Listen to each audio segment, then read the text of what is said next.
very much for having me. I'm very sorry to delay you on a Friday afternoon, as I'm sure you know, I was due to come earlier, but then even by English standards it got rather wet, and so I chickened out, you know, which is pathetic really. So you get extra brownie points for doing two in a row. I designed a talk for you today, and I hope it doesn't turn out to be too ambitious. If it does, we'll stop it in the middle. But I wanted to take you on a kind of journey from where the election left us to where I think we are now. In a way, and take you on a journey that hopefully will not simply illuminate what's going on in the UK, but also as you head off to your different European locations, actually maybe of value to you there, and even when you come back here, for your understanding of here. Because it's been a very intriguing time in UK politics since I came last year. Last year I came, we had a coalition government in the UK. There was a pretty increasingly confident Labour-led opposition that was mildly radical and was expecting to win in May in the general election, and the Scottish referendum had just been lost and so on. And with that, a year later, everything had changed. It was a very bizarre election night. I flew over for it. I mean, the Tory vote actually rose less than the Labour one, and yet the Conservatives ended up with a working majority of 12. The coalition wasn't needed. Their coalition partners were obliterated.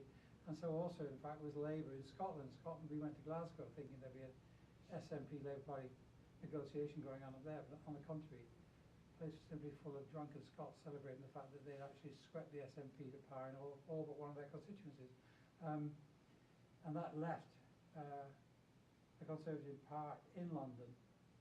And it was partly a product of the electoral system itself, which is rather crazy, but it was also a product too, I think, of the European Union migration scare and the rise of something called the United Kingdom Independence Party, UKIP, which is pretty much an anti-immigration party and nothing else.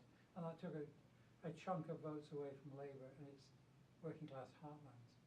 And then 4 months later, perhaps you may know, more bizarrely still, Labour has elected a backbench radical rebel as its leader, a man who only entered the leadership race at the very last minute just to keep the left-wing voice present, and only has 20 of the members of Parliament actually supporting him inside the Parliamentary Labour Party.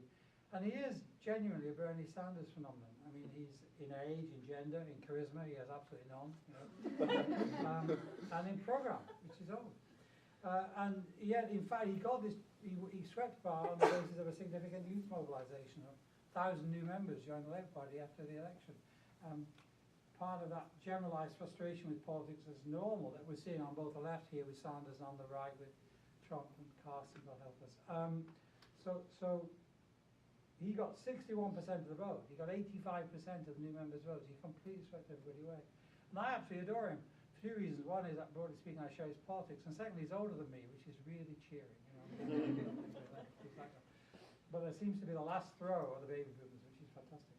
And there's been a lot of hysteria about his selection. Does that mean Labour will never get back to power again? And you know, the commentators around the BBC just cannot get their head around the fact that an unorthodox person has come out of this whole process. And of course, there is a precedent for this, at least in part. I mean, in 1979, when Margaret Thatcher swept to power, the response inside the Labour Party was to go significantly off to the left to produce the alternative economic strategy under Tony Benn. It was electorally disastrous, and they had to then tack their way back. It took 18 years to get back into power on a kind of Thatcher-light Blair. You know, Blair, I always thought was Thatcher in drag. I mean, that kind of move back to the centre took a long time. So people look at Jeremy Corbyn now and they think maybe Labour's going to go through that process again. I don't think they are. I think things are different now. But we might talk about that at the end. But one thing in this whole experience this year is clear, is that economic competence has become a big issue in the UK, in the election cycles. There's a generalised unease, I think, in the UK with the state of the UK economy and widespread scepticism about the ability of politicians to put it right. And in that sense, there's a parallel, I think, with the condition of the electorate here in the United States. But what it does is it puts the United Kingdom economy at the heart of our political conversation. And though you're TAM students, and none of you possibly come into this with a full economics training, but I hope to God you don't, because actually the full economics training in most economics departments is is part of the problem rather than part of the solution to what's going on right now, I think. But what I do think with political science and transatlantic master students do need is some confidence in their ability to talk about the economics and the economic programs that are actually in front of you. And I think in many ways, soft economics, what kind of going to talk to you about now, what we used to call economic history, is really, really important, I think. So let me take you on a journey through the UK economy and show you how it comes out politically at the other end. You have a document in front of you, the one with the grid, and I would be great if you keep it with you. And let me just keep an eye also on time. Okay. Actually, I don't have my watch on. Okay. This is being filmed, so I have to be careful. We're on the Fitbit's diet at the minute, so I have this very clever, thank you very much, this very clever Fitbit thing on my wrist, which doesn't tell me the time, it just tells me how badly I've eaten since breakfast time. If I fall over from starvation, don't worry about it. Look, first of all, let me talk to you for about 15 minutes about the state of the UK economy. On the surface, things look a lot stronger now than they did in 2010. Certainly George Osborne, who is the Conservative Chancellor of the Exchequer, no doubt the next Prime Minister, I think, can point to success under his watch, as it were, that the UK economy certainly in 2014 was growing faster than any other advanced economy, slower obviously than China, but certainly doing better than most of the Eurozone economies, or even the United States. And they managed to get unemployment down to below 6%, which is again lower than 25 of the 28 countries now in the European Union. Only Germany and Austria, I think, had lower rates. And inflation, of course, which was a great curse of these economies in the 70s and 80s, is actually dipped below zero in the United Kingdom for the first time in a quarter century in 2015. Now, the economy had teetered on the brink of, it certainly had a double-dip recession immediately after 2008. It teetered on the brink of going into recession 3 times in a row.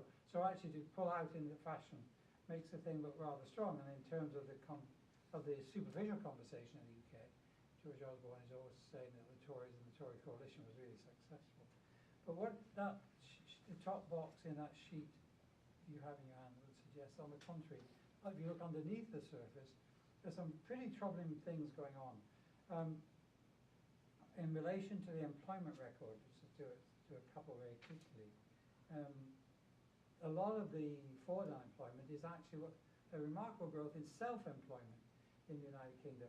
And that's about a third of the increase in employment since the recession of 2008. And self-employment now takes up about 15% of the labour force. Some of that growth is genuinely entrepreneurial, of course, small businesses, but in the main, actually, it's cover for people working part-time and paid a fraction of the wage enjoyed by full-time workers. There's a huge spread of casual work. And a very large number of those people are now officially employed, are actually employed only part-time. So the rate of underemployment, of course, is still high and rising, about 1.4 million part-time workers who actually want full-time work in the UK right now, and about the same number of people on zero-hour contracts, actually. It's very remarkable. And the other thing about the UK, and I think there are parallels in lots of other European countries, and certainly the United States, is that a number of UK workers are recording unpaid overtime at a record level, about 5.4 million.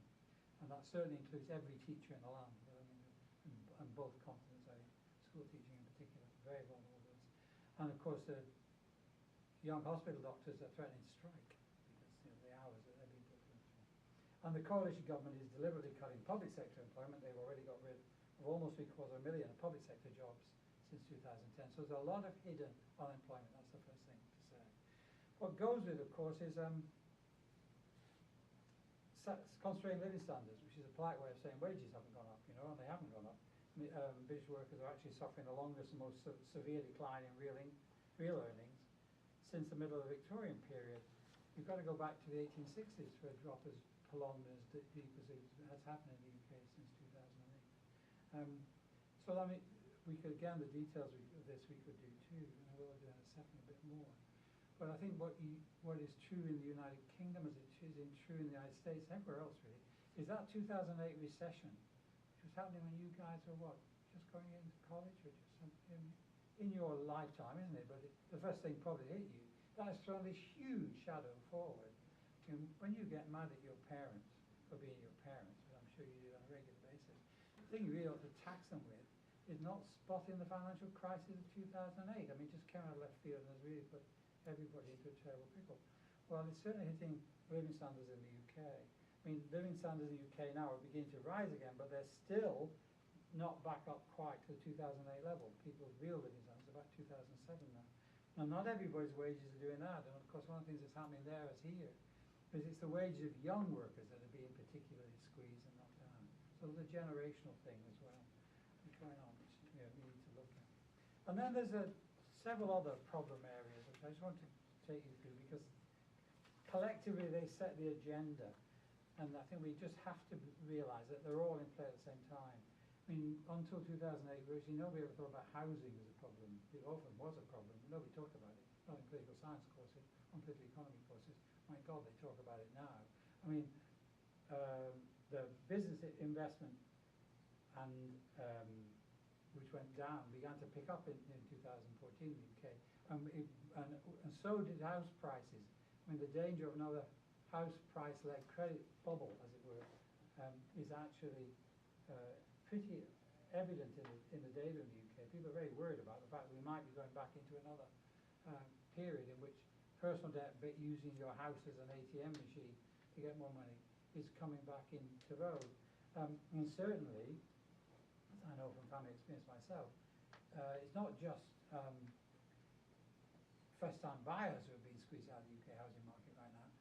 Even middle-income families are struggling to maintain home ownership in overheated cities. London's prices are just becoming truly desperate again. And you get that amazing figure in the public domain of the number of people who actually own their house outright is becoming almost as large as the people who actually own their house through a mortgage. In other words, the baby boomers who got through have held on to their houses. People actually in the middle on mortgages often have been foreclosed. And young workers coming into the bottom of the housing market have been pushed into the private rented sector or into social housing, something you will all face, I'm afraid, in a not too distant future. And one of the things that's happening here, we're talking about when the power line was going on, is that many of the baby boomer parents are selling their houses and moving into downtown apartments, and that's putting the price of those up too. All that's happening here, all that's happening there. And the big difference between the two systems is that here most mortgages are on a fixed rate. There they're variable rates. So if the Fed puts up interest rates in December, London follows, and a lot of mortgage owners are going to find their house price, the cost of their mortgages going up, and we might well be into another housing crisis. So there's that going on, okay, as well as relatively stagnant wages and hidden unemployment, enormous amounts of inequality, which I won't dwell on, but it's very much the familiar story, I think, of the labour market separating.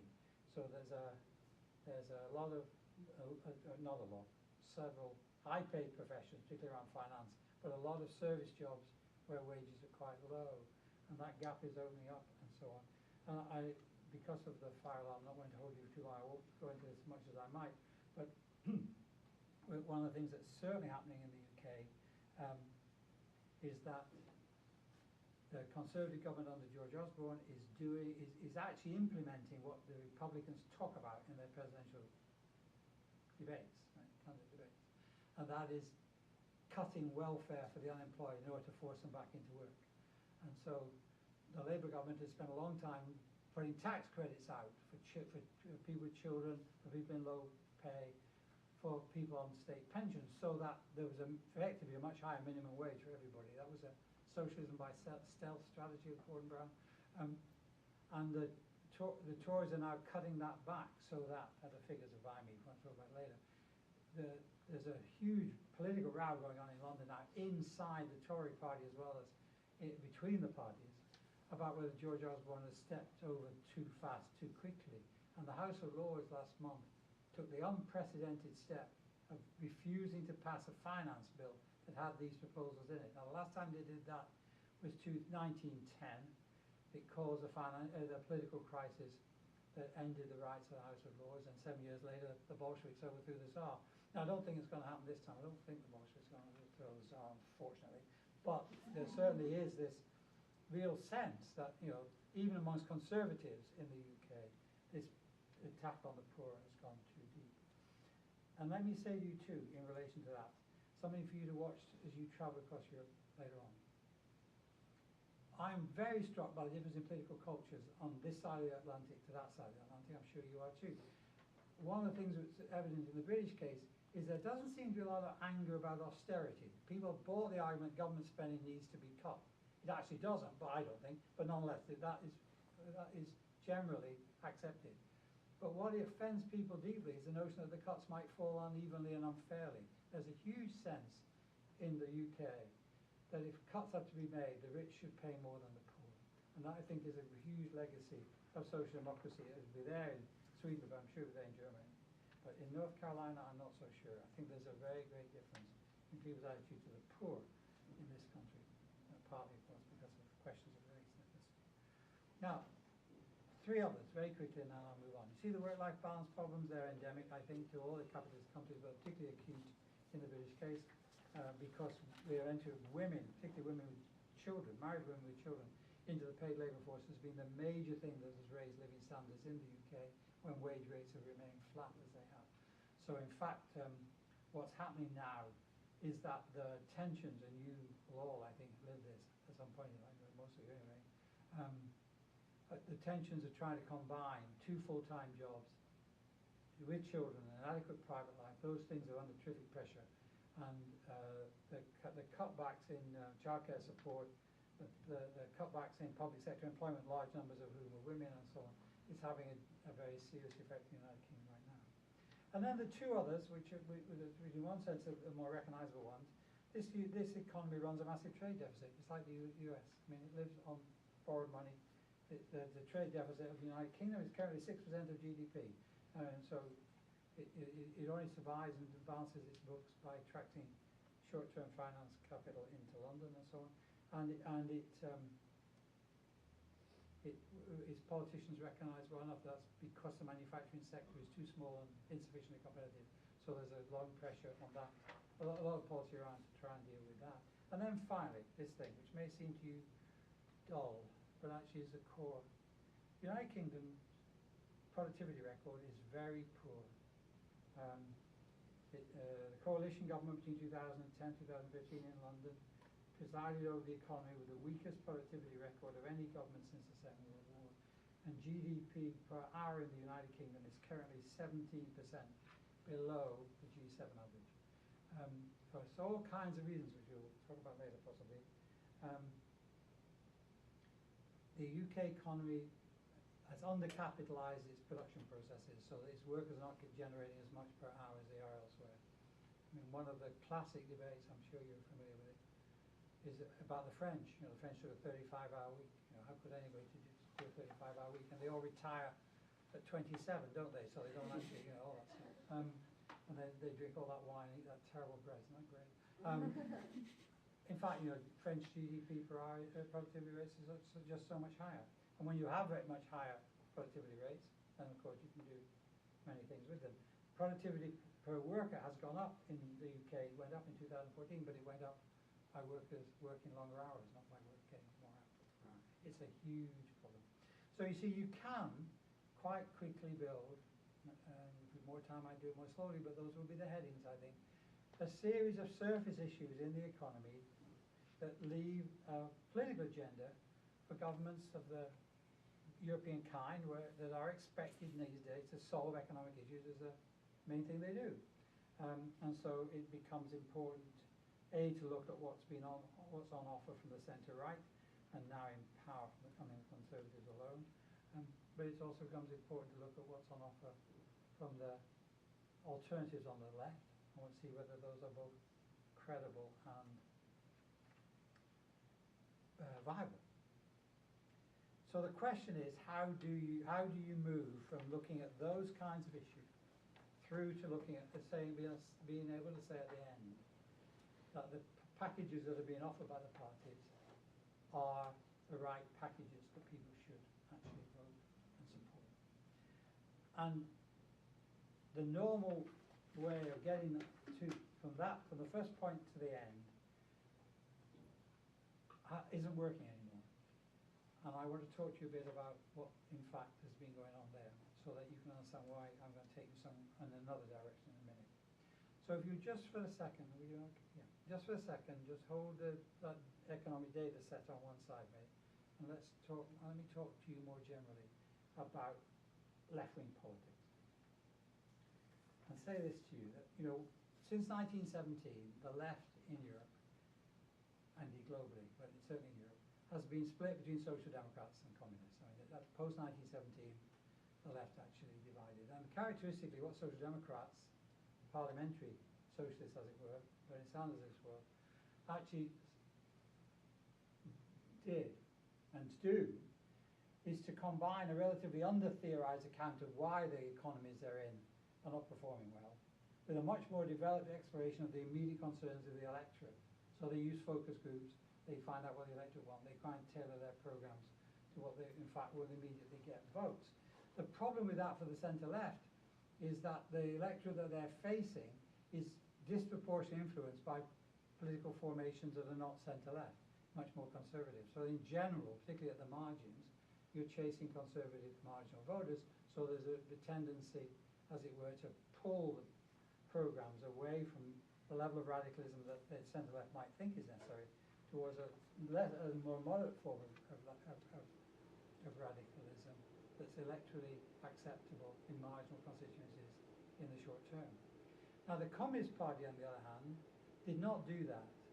What Communist parties did was they understood they were part of an international late communist movement, and therefore what they would do would be go to Moscow normally, sit down and work out what was happening in capitalism, what the immediate conjuncture was, what therefore was necessary for the Communist parties to do in order to intensify the crisis of capitalism, and then put programs together that spoke to that. In other words, they came down from high theory to specific policies rather than coming up from electoral concerns to immediate programs.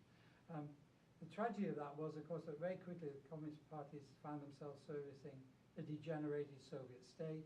The whole thing became extremely distorted by Stalinism.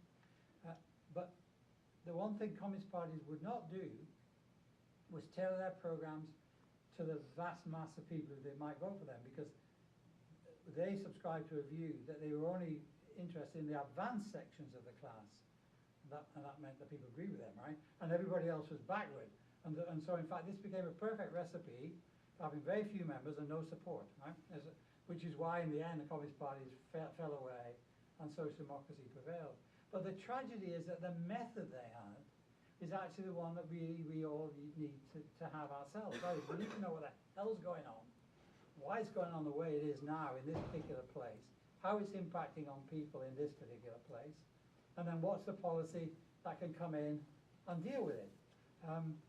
So that, in a way, what centre-left politics really needs to do is to follow the method of the communist movements that which it broke without actually buying into the communist argument about the importance of the Soviet Union, all of which is now gone. Now, when the Soviet Union was there, that movement was not possible. But now it has gone, and you lot don't even know anything about the Soviet Union, presumably, or at least any more than you know about Elizabeth I or the Great Plague. I mean, it's something away in the past. So there is a new space here in which, in fact, what we have to do is to try and probe down beneath the specific moments that we're dealing with, find why, in a particular economy like the British one, certain things are happening which make life difficult for would-be Labour voters, go behind those issues to find the causes, and then design programs that can actually get to grips with the underlying causes and the immediate surface manifestations and so on. So if you look at my boxes again for a minute with me, I think there are certain things going on here that I need to explain to you to make sense of this before we plunge into the detail of the rest of this sheet. I was talking to people just before the fire alarm went off. I was asked what my students are doing now. And what my students are doing away for us now is working their way through one European economy after another, and the United States, and China, and South Korea, and Japan, looking at what the current issues are, economic issues that are facing those particular governments, And what has become amazingly clear is that problems are largely the same everywhere, you know, and the solutions are the same everywhere. So it's not the case that the agenda faced by the Japanese left, you know, or by the German Social Democrats is simply specific to their national context. There are some deeper things going on that are throwing these national specificities up. But nonetheless, it's quite clear that exactly how it works in Japan, how it works in Germany, how it works in London, how it works here, is different. There are national specificities.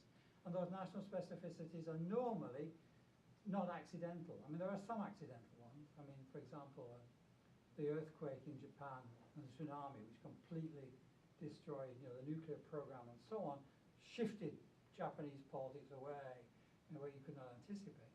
But in general, the big shifting away thing has been the 2008 financial crisis, which came marching out of left field for everybody and has then thrown a great spanner into all the works. And when you go to Europe, of course, you will live, like Europe is living now, in the shadow of that crisis and of the way it then morphed into the Eurozone crisis as the German banks, the French banks, the British banks locked into mortgage-backed securities in the United States became unstable because of that, you know, and all the things we could talk about sovereign debt that then resulted and so on. So in order to do this job in any country, you need to be able to locate the agenda of issues being faced by the politicians. You need to be able to explain those partly in nationally specific terms, and then you need to probe down deeper to the general trends that are throwing them up through all the economies, and indeed, you know, if you're a Marxist like me, down to inconvertible logics of capitalism, which you cannot rub out. And I think, you know, the job of the centre-left, really, if I get this right, is to address and solve the surface issues by addressing and abating the national specificities and managing and softening the general trends and just riding the logics. I mean, you know, when I was young, which is, you know, 3,000 years ago, we used to think we could get rid of capitalism. We were idiots. Of course we couldn't get rid of capitalism. So the question is, how do you ride and manage, you know, this thing which is incredibly dynamic, but has some really nasty habits if you don't get a grip on them, you know? And that's what I think the centre-left in Europe is going to have to do.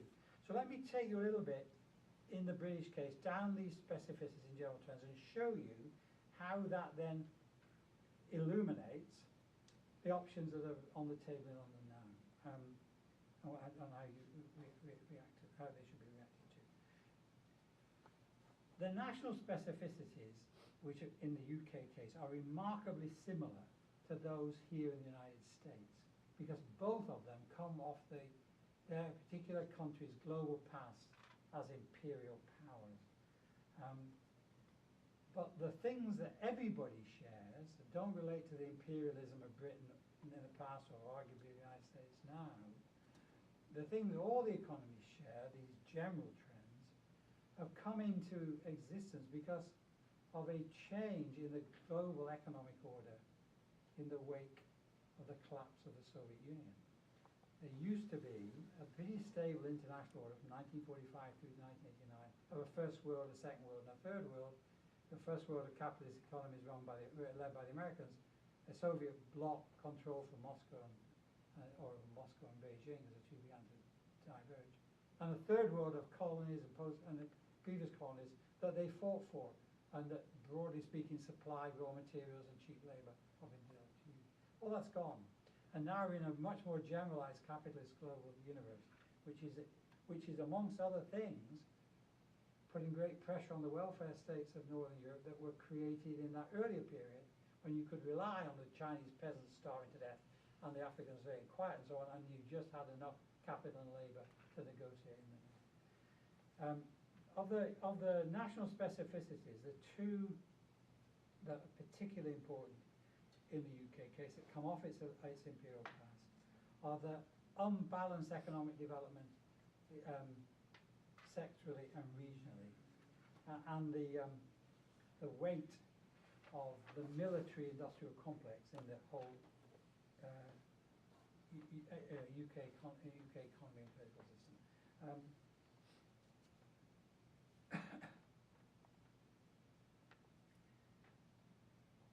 Let me say two things to you about that. Number one is this.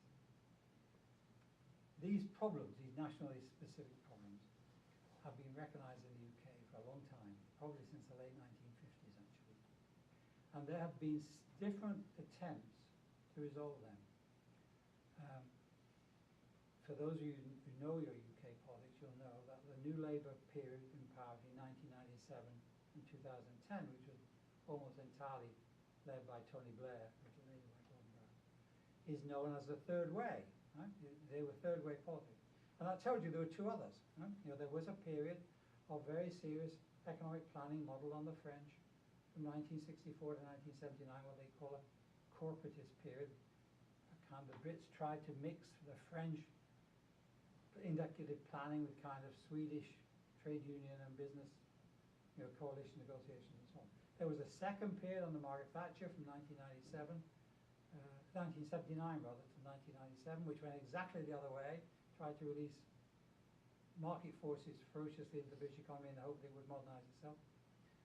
As I said, Blair came in slightly more Thatcherite than corporatist, tried a third way of market forces with a little bit of socialism by self at the bottom. And now we're in a fourth way, which is what the George Osborne and the Conservatives are trying, which is very much a return to a kind of Thatcherite strategy. So the first thing that the two want to say to you in relation to the UK is these problems have been around a long time, and they invite packages of solutions time and time again. As a footnote to that, not for those of you who are not economically interested in economic theory, it's interesting that there's always a coherent economic theory behind each of these particular packages. It was Keynesian in the first case, it was monetarist and so on, free market ideas in the second case. And it's what they call in post-neoclassical endogenous growth theory in the third case, and we could talk about those if you want to, but there definitely are economic theories underpinning each of these three periods. It's quite, so the role of economic theory in all this is really very important. But the other thing, just to say, the second thing, is to say that one of the huge legacies of the UK's imperial past, the years from 1850 onwards really, when it was the global hegemon, and its economy was for 30 years, the only manufacturing show in town, and it spread all its colonies. That left behind two quite remarkable features of the economic and political structure in the UK. One was the separation of banks from industry, so a big gap in finance industry, which we see in the United States now, right? Wall Street against Main Street, that is in the English story. And the other is, and this takes some explaining to an American audience, so let me do this slowly. There's this thing called liberal militarism, okay? So the people who are writing notes, please write down the word liberal militarism. And using liberal in a European sense. I mean, when the Europeans mean liberal, they mean anti-state, they mean Adam Smith, they mean Milton Friedman, they mean Margaret Thatcher. When people use liberal in America, they mean just reverse all the things, don't they? And that's because of FDR. Okay? That's another story, great story. But anyway, this terminological confusion is a nightmare for anybody trying to teach Anglo-American politics. But when I use liberal militarism in relation to the British economy and its political class in the last 100 years, I mean it in the European sense. Right? I mean that the UK state has been willing to organise its military, the military side of its economy, very regularly. So just like the Pentagon here does, the Pentagon really is our industry ministry, so the Ministry of Defence in the various forms has been the driver of the British industrial sectors for nearly a century now. But they do not feel comfortable offering political leadership to the civilian sector, the sector of the economy that's making wage goods. And that means that in fact the United Kingdom is very like the United States, but there is no French tradition of picking winners and giving generalized support to all nationally based big industries. And as a result, what you find in the UK is that the center of gravity of its whole politics is much more American. Lots of deregulation of business, lots of uneasy tax and spend policies and so on. And you find that list in the national specificities there. I could talk about more of them, of course. So if we're trying to design a new left-wing package for Europe, or Britain rather, we need to be conscious that that political package has got to address all these immediate issues, the surface issues, but also to do something about the underlying structural specificities of the UK economy. And that would be difficult enough if it were not for the third thing, that we are now, and you will be, I think, for a very large part of your adult life, living in the shadow of this incredible crisis of 2008. And just like my father's generation, mother's generation, lived in the shadow of the Great Depression, which produced rather starker political choices and war and so on. My dad was a leader. It won't be the same for you, Rob, but nonetheless, I think that the task is going to have to be to find a way of rekindling economic growth of the kind that went on before 2008 in the shadow of a very deep recession, which has actually made getting that growth more difficult. And certainly there's a lot of very serious scholarship now already out suggesting that the growth trajectory of the advanced economies is going to be significantly lower than it was before 2008, maybe 1 or 2% a year at most, rather than the 3 or 4% that was averaged before, which makes a huge difference if you think of it cumulatively. And what the literature is divided on is this argument about whether the major thing that we're facing now is what Lawrence Summers has called secular stagnation, or whether it's more headwinds, adverse headwinds that the American economic historian Robert Gordon thinks is likely to hold rates down growth rates down here in the United States and across in Europe. And for those of you, again, with any kind of economic capacity, it's basically a choice between putting the weight of the problem on the demand side of the equation or on the supply side. What the Summers argument is that unless you get some major interventions, the demand side of the modern capitalist economy is likely to remain underdeveloped, and therefore we are going to have a situation in which companies are not investing, are not employing, because ultimately they can't sell their stuff. The Gordon side of the argument is that on the contrary, separately from that, all kinds of things are now going to start slowing us down. Demography, education, inequality, globalization, energy environment, and the overhang of the 2008 crisis. I mean, what's certainly happening for the minute, as you know, demographically, is that the old are refusing to die. You know, so you're getting this incredibly aging population in key places. And that puts enormous strain back on young workers and so on. Because they've not only got to produce the work for themselves to keep their families and their children going, they've also got to generate the tax revenues that will keep their aging parents sustained when they're not employed themselves. So there is, in addition to, as you see in the list of general trends, the penultimate one in that box, a generalized crisis of the post-World War II welfare states. I mean, what happened before 2008 is welfare states were running into difficulties because they were too successful. In other words, you were getting the growth of healthcare particularly in this country, very expensive, and also pension bills because people were living longer and were healthier longer and so on. But after 2008, the thing has tipped in reverse. The economies to generate the tax revenues to sustain that kind of welfare provision are underperforming, so tax revenues are low. So in a sense, you've got a crisis on the supply side of resources rather than the demand side for welfare itself.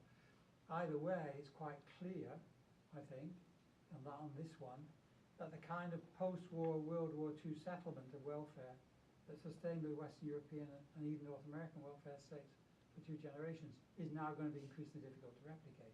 So there'll have to be some issues about welfare reform, and it will be a generational issue, how far this generation actually is willing to lower its own living standards to sustain their parents. But if you look too at the third of those general trends, and again we could talk about them all, the globalization one is particularly significant, and we know this, don't we, that what happened before 1989 was if you wanted to join the industrial core of the global system, you had to migrate. Migration flows came into America, came into Europe, not into Japan for specific reasons and so on. But nonetheless, there was a recognizable center of industrial production and rising living standards, what people call a convergence club. Post-1989, for all sorts of reasons, including the collapse of the Soviet Union, capital is now mobile, and you get enormous development of industrial production in what was the second and the third world. So that the generalized pressure on wages in the north, where we are, is in part a product of the fact that now there's a much larger global proletariat competing for wages. The work I'm doing at the minute is on this thing called the TPP, which is the Trans-Pacific Partnership, which has been signed on October the 5th between the United States, Japan, and 9 other Pacific Rim countries, not China, to try and get a new growth dynamic going into the Pacific, and the United States is trying to negotiate something called the TTIP. Anyway, whatever that stands for, with the European Union, which if they can do that as well, they'll have 2 enormous global trade pacts, and they're hoping that that will actually pull wages up for everybody, including people in the United States. Now, in fact, the trade pact with Europe, where wages and conditions are pretty comparable with the United States, that might very well work. But the Trans-Pacific Partnership one is likely to fuel an increasing relocation of well-paying jobs out into Asia and cost the American. They reckon, I think, the way most of the data I've seen suggests that if you leave school in the United States now without any kind of further education, you just leave with a high school diploma, the chances are your wages will be 30% lower by the time the TPP is fully implemented than they are as you enter the labour force. Now the UK, of course, in a slightly different position, is very much locked into the European market, but nonetheless, what's coming quite clear is at the global level, the balance between capital and labour is shifting away from labour towards capital, and that makes it extraordinarily difficult for political systems in the north to maintain the kind of class compacts around welfare and rising living standards that were there before. Okay. Now, maybe there's a lot here, and we'll talk about some of these later if you want to. But I think what it points to is that if we're going to understand the United Kingdom, we start with these issues that are immediately hitting people's lives on a daily basis. We need to probe underneath to find why they're particularly acute in the British case and take the particular form they do there, and then link them down to more general processes at play in the global economy as a whole. And when you put those together, then what you've got is your agenda for action as a political party. So let me take just another 10 minutes of your listening time to tell you what I think, if you do this thing systematically, it means for contemporary politics in Britain. And as I do this, hopefully, it will register with you that maybe no matter where you are anchored politically, either in partisan terms or in country terms, you know, there's an issue here to which you can relate. I think we are at a watershed moment for the European centre-left and certainly for the British centre-left. That is, we're at a moment in which, because of all these things, the old solutions won't work anymore.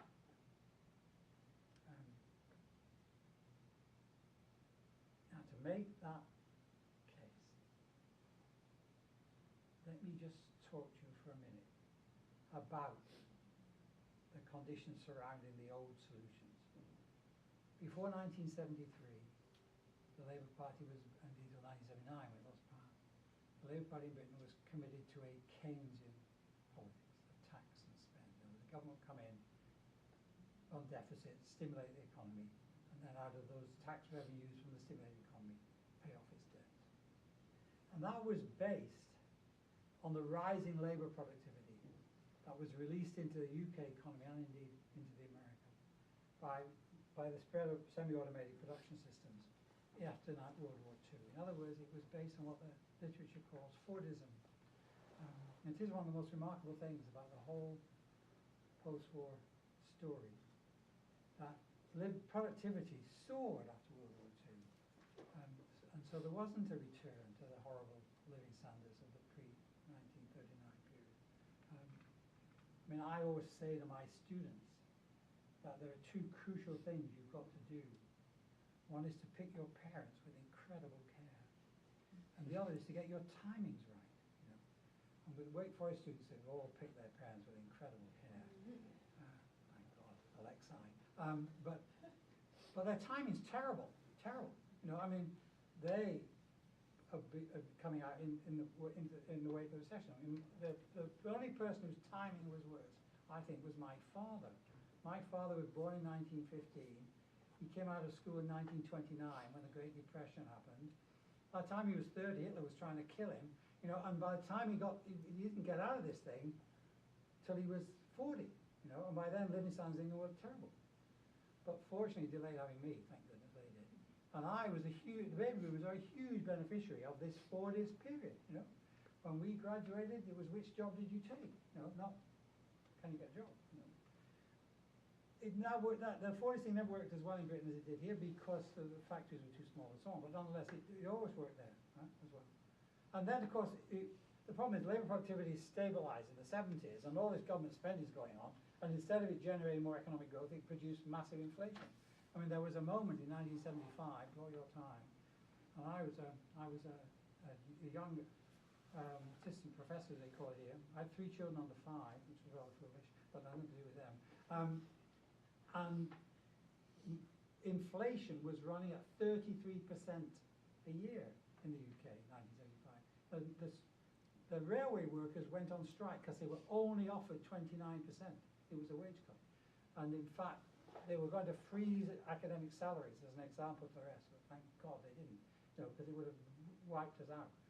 So what happens in the 70s is terrible inflation crisis as the 40s thing runs out, and it eventually morphs into the Thatcher-Reagan growth period, where out of the shock of that, I think, people got into intensified work routines and cutbacks in welfare provision. I mean, and then forcing for the Thatcherite strategy, somebody invented the computer, you know, probably Al Gore, but somebody did anyway, you know, and you get this, again, this incredible increase in labour productivity. And for a while, it looks like deregulating the business community and just letting people work hard and use their computers would give you sustained economic growth again. In the UK, there were 54 quarters of unbroken economic growth after 1994. Gordon Brown, the Tory Chancellor, became leader, said, you know, we've solved the business cycle. What they didn't realise was that the basis of that was growing income inequality, longer working hours, and also, of course, rising private debt. I mean, it was a system based on managing your credit cards, and one of the big differences between Germany and the United Kingdom as banking systems is that, I don't know whether it's still the case here, with you, it was the case here as well as Britain. Every week you get an offer for another credit card through the mail, you know, and the promise that you could reschedule your debts, and people did that a lot. Whereas the German banking system stuck with debit cards, so in fact people saved for their money. It was a totally different rhythm of saving and spending. The British one, the American one, up to 2008, depended on high levels of personal debt. Half the credit cards in Europe were in Britain in 2007. Personal debt in the United States was greater than GDP by the time we got to 2008. And that's fine. I mean, there were days when in the late 90s, before we left England, when my house earned more in a day than I did. Its price was going up so fast that actually I could then go to the bank and say, I've got a very valuable house, and they give me another loan. And that's the way we actually survived. 2008, it hit the buffers, and that stopped. So we're into a post-2008 situation. We can't go back to Keynesianism on its own, the purest form. And we certainly can't go back to a debt-based growth model again. The question is, how do we then get one that goes forward? Okay. Well, there are certain things that are clear that we require now that were not so clear before. And they are these, I think. The austerity program canvassed by the Republicans here and then implemented by the Conservatives in London, voluntarily in London, I should say, nobody's pushing them, won't get us to sustained economic growth again either. What it does is it erodes levels of demand and the quality of life without any commensurate leap in labour productivity. I mean, the whole thesis underpinning the austerity model is that if you put wage pressure on people, they'll work harder to maintain their wages, and that the best way you can actually get investment and growth going is actually to lower tax levels for the very rich. What that does, of course, is to subscribe to a thesis of human motivation, which says, if you pay the man in the big office more and more money, everybody else will be so pleased for him that they'll go and work harder for him. It's a completely ludicrous theory. It doesn't work that way at all, but it's nonetheless being pursued, even though it's failed. And it isn't possible, unfortunately, in Britain, and I don't think it's here either, certainly in Britain, to cut their enhanced productivity in a Thatcherite way again. And people can't work harder and longer than they're currently doing. In fact, one of the most terrible sets of figures I saw yesterday was the number of suicides amongst British men of working age because of the impact of austerity on their capacity to earn.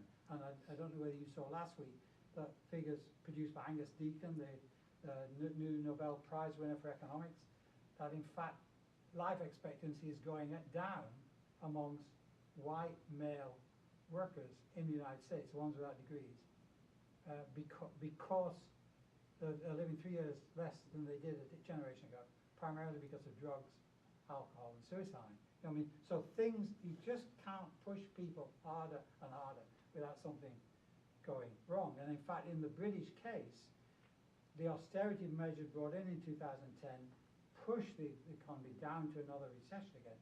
And it was only when they discreetly took the foot off the brake that in fact it came back in 2014. But so it doesn't look like the austerity model will work at all. It certainly looks true that in lots and lots of international economic agencies that used to believe in the austerity model, the penny has finally dropped. So the International Monetary Fund in particular, but lots of OECD as well, are now saying what you actually need to do is to find a growth model that is based on greater equality. Because that growth model will actually, on the demand side, provide people with the capacity to buy the goods and services from the wages that they earn rather than the credit that they borrow, and that will sustain growth.